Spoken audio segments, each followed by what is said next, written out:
Book of Wisdom, chapter 16. Follow along as we read it. This is an Apocrypha book. Therefore, by the like were they punished worthily, and by the multitude of beasts tormented.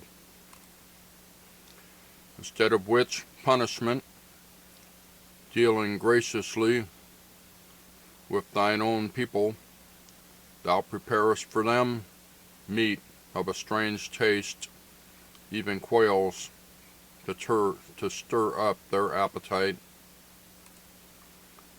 to the end that they, desiring food, might for the ugly sight of the beast sent among them, loathe even that which they must needs desire.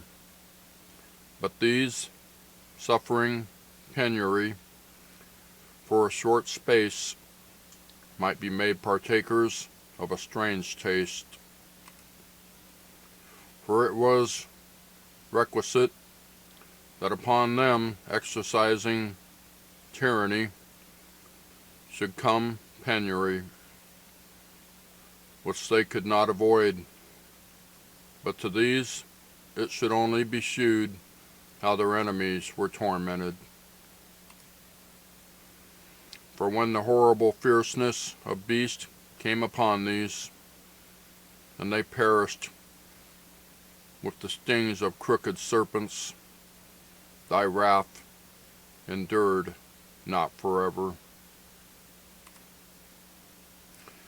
But they were troubled for a small season, that they might be admonished, having a sign of salvation, to put them in remembrance of the commandment of thy law. For he that turned himself toward it was not saved by the thing that he saw, but by thee that art the Savior of all. And in this thou madest thine enemies confess that it is thou who deliverest from all evil. For them the bitings of grasshoppers and flies killed, neither was there found any remedy for their life, for they were worthy to be punished by such. But thy sons, not the very teeth of venomous dragons, overcame, for thy mercy was ever by them, and healed them. For they were pricked, that they should remember thy words, and were quickly saved, that not falling into deep forgetfulness, they might be continually mindful of thy goodness. For it was neither herb, nor mollifying plaster that restored them to health, but thy word, O Lord, which healeth all things. For thou hast power of life and death. Thou leadest to the gates of hell, and bringest up again. A man indeed killeth through his malice, and the spirit, when it is gone forth, returneth not. Neither the soul received up cometh again.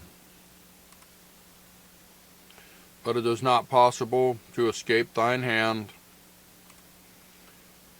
For the ungodly that denied to know thee were scourged by the strength of thine arm, with strange rains, hails, and showers were they persecuted, that they could not avoid, and through fire were they consumed.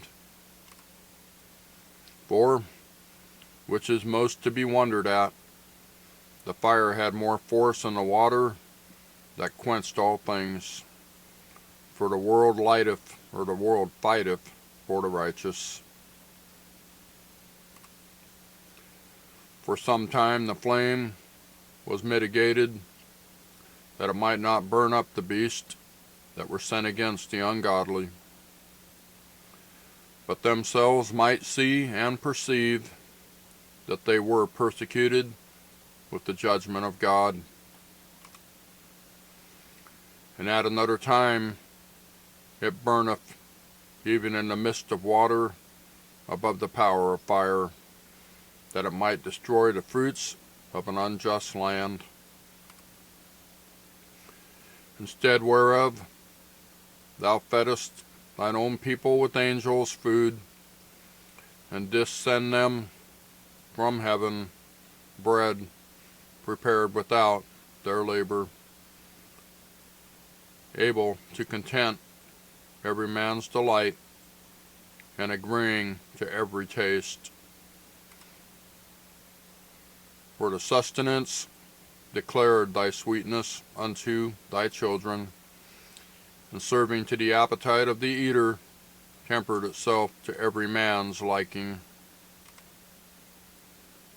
But snow and ice endured the fire, and melted not, that they might know that fire burning in the hail, and sparkling in the rain, did destroy the fruits of the enemies. Verse 23. But this again did even forget his own strength, that the righteous might be nourished. For the creature that serveth thee, who art the Maker, increaseth his strength against the unrighteous for their punishment, and abateth his strength for the benefit of such as put their trust in thee.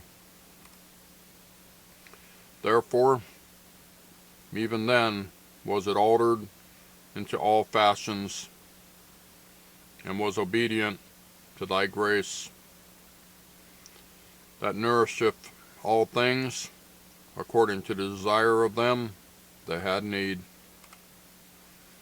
that thy children, O Lord, whom thou lovest, might know that it is not the growing of fruits that nourisheth man, but that it is thy word which preserveth them that put their trust in thee. For that which was not destroyed of the fire, being warmed with a little sunbeam, soon melted away, that it might be known that we must prevent the sun to give thee thanks, and at the dayspring pray unto thee. For the hope of the unthankful shall melt away as the winter's hoar frost, and shall run away as unprofitable water. That's the Book of Wisdom, chapter 16. Thanks for watching. We'll see you next time.